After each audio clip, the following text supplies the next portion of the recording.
நீங்க சித்தர்கள் எப்படி பாக்குறீங்கன்னு ஒரு ஆராய்ச்சியாளர் அப்படிங்கும் போது இந்த சித்தர்கள் அப்படிங்கிறவங்க உங்களுடைய பார்வையில எப்படி இருக்காங்க? இந்த அழியா நிலைக்கு இந்த உடலை மாற்றியவர்கள் சித்தர்கள். இதை வந்து காய சித்தின்னு சொல்லுவோம். இந்த காய சித்தி செய்தவர்களை இப்படிலாம் இருந்திருக்காங்களா சித்தர்கள் அப்படின்னு? அப்படி யார் பாத்தீங்க? என்ன விஷயம் பாத்தீங்க? சித்தர்களுடைய அறிவியல் என்பது இந்த பிரபஞ்சத்திற்கான ஒரு அறிவியல். நம்ம வாழ்வியலுக்கானது மட்டுமே கிடையாது. இந்த ஆன்மாவின் தேடலுக்கான ஒரு மிகப்பெரிய ஒரு அறிவியலை அவர்கள் ஆராய்ந்து மேற்கொண்டு இப்ப இருக்கக்கூடிய தொழில்நுட்ப வளர்ச்சியில நீங்க சொல்லக்கூடிய அந்த மரணமில்லா பெருவாழ்வு அப்படிங்கிறது வந்து சாத்தியப்படுமா? சி தம் பரம், இதுதான் சிதம்பர ரகசியம். சி என்றால் நெருப்பு, தம் என்றால் கட்டப்பட்ட காற்று. இது ரெண்டும் இணையும் பொழுது பரம் அப்படின்றது உருவாகும்.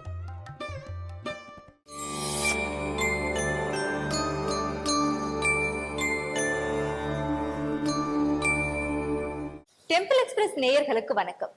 சித்தர்கள் பத்தியும் சித்த மருத்துவம் பத்தியும் நம்மளுடைய சேனல்ல நிறைய நபர்கள் கிட்ட வந்து பேசியிருக்கோம், நிறைய விஷயங்களை சொல்லியிருக்காங்க. இன்னைக்கு அதே மாதிரி பாரம்பரிய சித்த மருத்துவ ஆராய்ச்சியாளர் மற்றும் சித்தர்களின் சாகாக்களின் ஆராய்ச்சியாளரான பாலமுருகன் இன்னைக்கு நம்ம கூட இருக்காரு. அவர்கிட்ட பேசி தெரிஞ்சுக்கலாம் நிறைய விஷயங்களை. வாங்க நிகழ்ச்சிக்கு போலாம். வணக்கம். வணக்கம் madam. Temple express YouTube channel viewers அனைவருக்கும் எனது வணக்கங்கள். சார், சித்தர்கள் நிறைய விஷயங்கள் வந்து சித்தர்கள் பத்தியெல்லாம் நாங்க கேள்விப்பட்டிருக்கோம். சித்தி அடைந்தாதான் சித்தர்கள் அப்படிங்கிற விஷயங்கள் எல்லாமே ஏதோ ஓரளவு கொஞ்சம் கொஞ்சம் நம்ம சேனல்ல நிறைய பேர் வந்து பேசி தெரிஞ்சிருக்கோம். நீங்க சித்தர்கள் எப்படி பாக்குறீங்கன்னு ஒரு ஆராய்ச்சியாளர் அப்படிங்கும் போது இந்த சித்தர்கள் அப்படிங்கிறவங்க உங்களுடைய பார்வையில எப்படி இருக்காங்க? சித்தர்கள் அப்படின்றவங்க யாரு அப்படின்னு பார்த்தீங்கன்னா, நம்மள மாதிரி ஒரு மனிதர்களாக பிறந்து தனது மோட்சத்தை நோக்கி பயணித்த புனித ஆத்மாக்கள். இதில் முதல் படியே என்னென்னு பார்த்தீங்கன்னா, இந்த உடலை வந்து அழியா நிலைக்கு மாற்றணும். இந்த அழியா நிலைக்கு இந்த உடலை மாற்றியவர்கள் சித்தர்கள். இதை வந்து காய சித்தின்னு சொல்லுவோம். இந்த காய சித்தி செய்தவர்களை நம்ம சித்தர்கள் அப்படின்னு சொல்லி நம்ம அழைக்கலாம். இந்த உடலானது, இந்த காய சித்தி செய்த உடலானது பஞ்சபூதங்களால் அழிக்க முடியாத நிலை எட்டிவிடும். இவங்களுடைய ஆயுள் காலம் அப்படின்றது வந்து பார்த்தீங்கன்னா ஒரு 3000 ஆண்டுகளுக்கு மேல் இருக்கும் அப்படின்னு சொல்கிறாங்க. இதுக்கு பெஸ்ட் எக்ஸாம்பிள் யாரும் நம்ம சொல்லலாம்னா திருமூலர் சொல்லலாம். அவர் 3000 ஆண்டுகள் வாழ்ந்ததா சரித்திரங்கள் இருக்கு.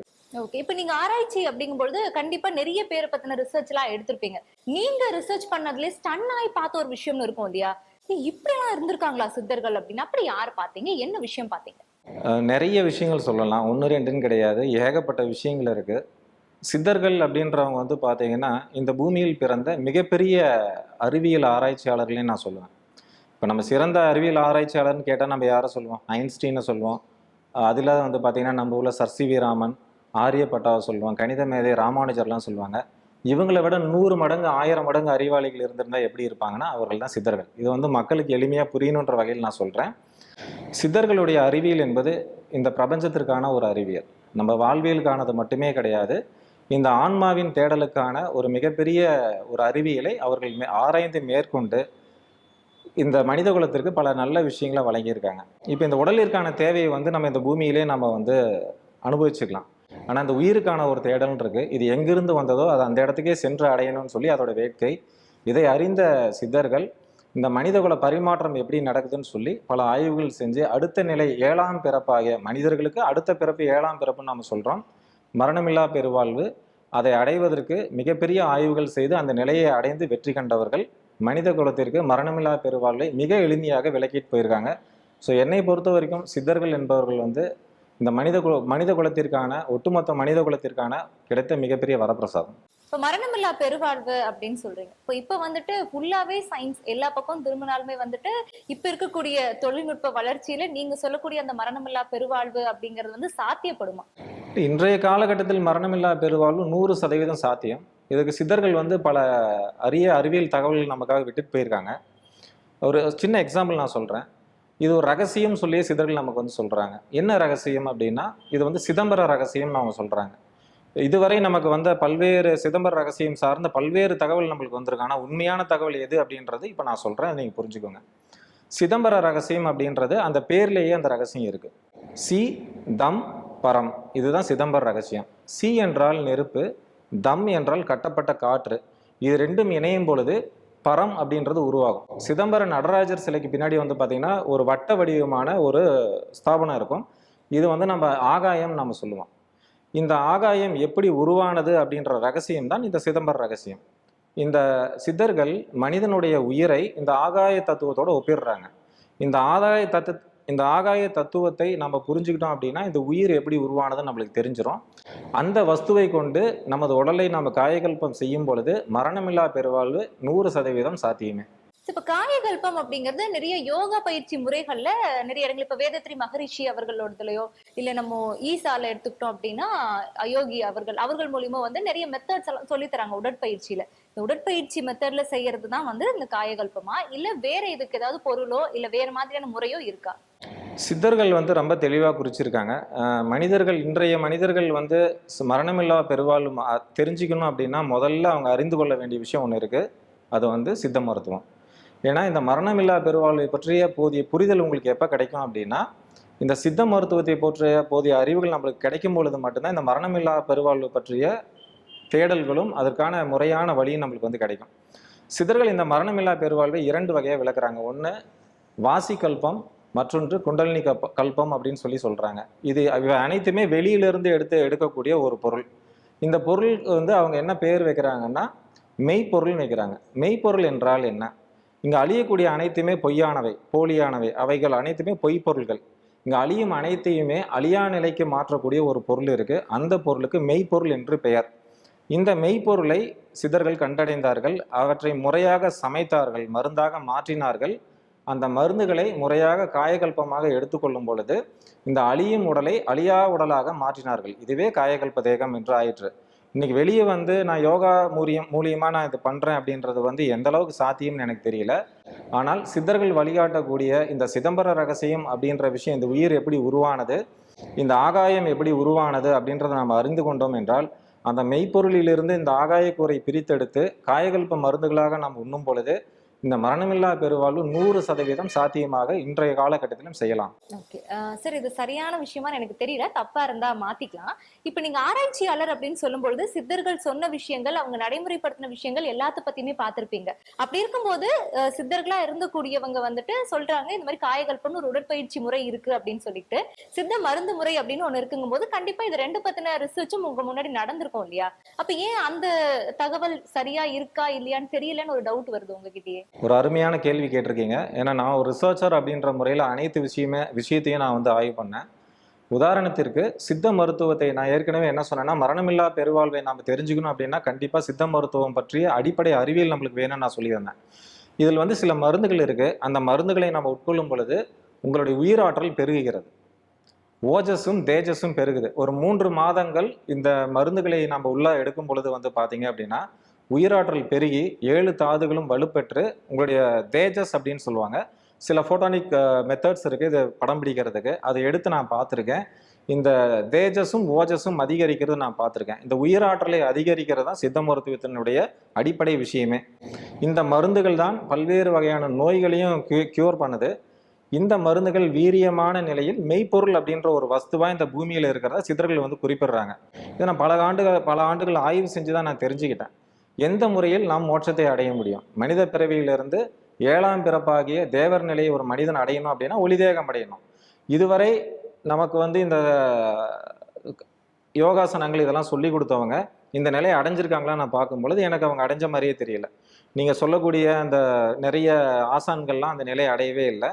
அவர்களோட உடல்கள் எல்லாமே இந்த மண்ணிலோ நெருப்பிலோ நீரிலோ தான் கரைஞ்சிருக்கே ஒழிய ஆகாயத்தில் கரைந்ததாக எந்த ஒரு சான்றுமே இல்லை.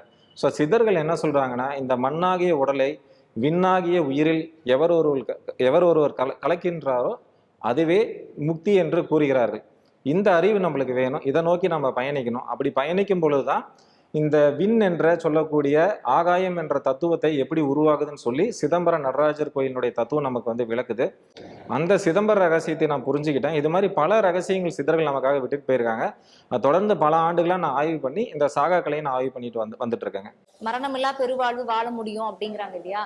அப்ப இதுக்கும் மாத்திரை சாப்பிட்டாதான் பண்ண முடியுமா இல்ல மெடிசன் பிளஸ் இந்த யோகா ரெண்டுமே நமக்கு ஹெல்ப் பண்ணுதாங்கிற அதுக்கான ஒரு கன்க்ளூஷன் எனக்கு வேணும் சார். ஓகே, நீங்க கேட்ட கேள்வி பிரகாரம் பாத்தீங்க அப்படின்னா இந்த காயகல்ப மருந்துகளை சாப்பிட்டாதான் இந்த மரணமில்லா பெருவாழ்வு அடைய முடியுமா அல்லது இன்றைக்கு வந்து நிறைய யோகாசனங்கள்லாம் சொல்லி தராங்க இதுல வந்து ஜீவன் முக்தி அடைஞ்சுன்னு நீங்க சொல்றீங்க, அதான் கேக்குறீங்க. Okay, simple. சித்தர்கள் ஒரே ஒரு விஷயம் தான் சொல்றாங்க, மண்ணாகிய உடலை விண்ணாகிய உயிரில் நீங்க கலந்தீங்கன்னா மட்டும்தான் முக்தின்ட்டாங்க. இதுதான் நீங்க வந்து புரிஞ்சுக்கணும். நம்ம முதல்ல இந்த உடலை எப்படி கொண்டு போய் உயிரில் கலக்கிறது அப்படின்றது உங்களுக்கு சிம்பிளா நான் விளக்குறேன். இதனால தான் நான் வந்து அடிப்படையாக சித்த மருத்துவம் நம்ம வந்து கற்றுக்கணும். இது ரொம்ப நம்மளுக்கு வந்துட்டு ஹெல்ப்ஃபுல்லாக இருக்குன்னு நான் ஃபஸ்ட்டே சொல்லியிருந்தேன். இப்போ நம்ம வீட்டில் ஒரு கொத்தமல்லி இருக்குன்னு வைங்களேன், அதை எடுத்து நம்ம நல்லா அரைச்சி பிழிஞ்சு எடுக்கிறோம். ஒரு எக்ஸ்ட்ராக்ட் வருது, மேலே நமக்கு ஒரு சக்கை கிடைக்குது. இந்த எக்ஸ்ட்ராக்ட், இந்த சாறு தான் உயிர். இந்த சக்கை எடுத்துக்கிட்டிங்கன்னா அது உடல்.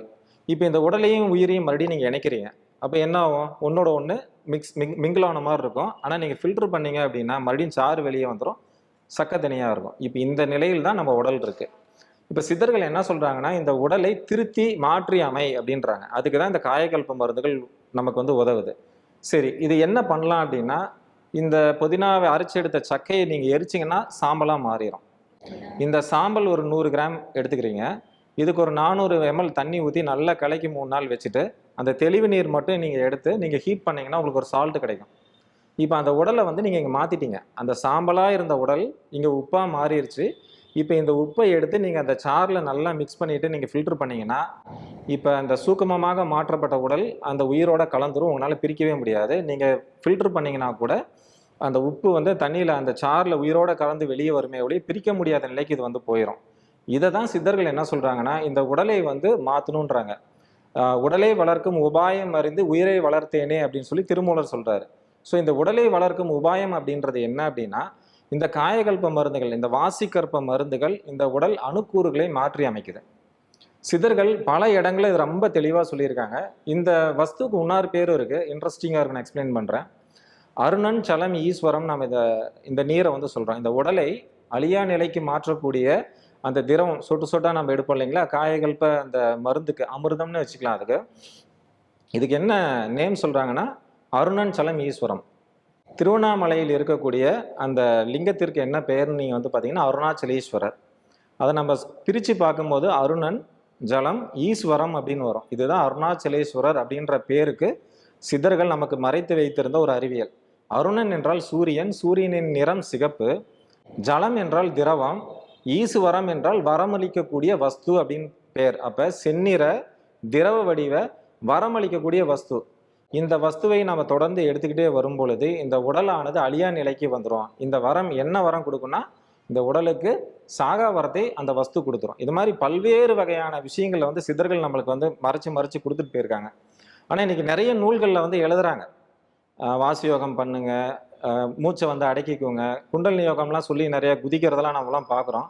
இது வந்து அவங்க அறியாமையில் அவங்களையும் மாற்றிட்டு மற்றவர்களையும் அந்த அறியாமைக்குள்ளார இழுத்துட்டு போகிறாங்க. அப்படின்றதுக்காக தான் இந்த சித்தர்களுடைய அரிய கலை அழியக்கூடாதுன்றதுக்காக இந்த சித்தர்களுடைய மிகப்பெரிய ரகசியங்கள் எல்லாமே மக்களும் புரிஞ்சுக்கணும், தெரிஞ்சுக்கணும் அப்படின்றதுக்காக நான் இங்கே எக்ஸ்பிளைன் பண்ணிட்டு இருக்கேன்.